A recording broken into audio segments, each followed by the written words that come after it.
Let us now learn how a typical sprint backlog is structured. Here you can see sprint backlog of our 2020 project. You can see here that it contains list of requirements taken for the current sprint. For each requirement, there are set of tasks, and then for each task there is an estimate and also a resource allocation for that task. Also, you can see that as the sprint progresses, you can see it also has day-wise amount of work remaining for that task.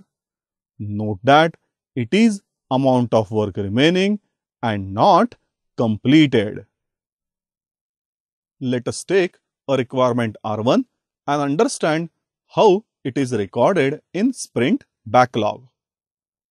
You can see here requirement R1 is display schedule of all matches.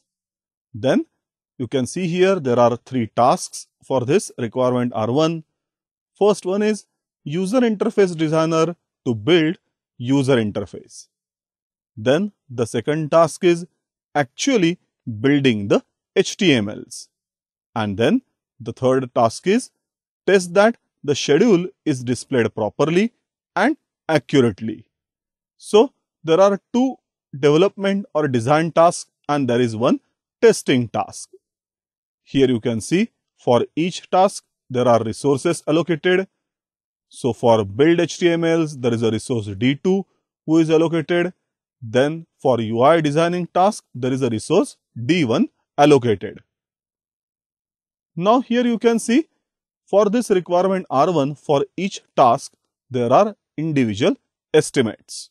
So UI designer to build UI is going to take 2% days. Build HTMLs 2% days and then testing is again 1% day.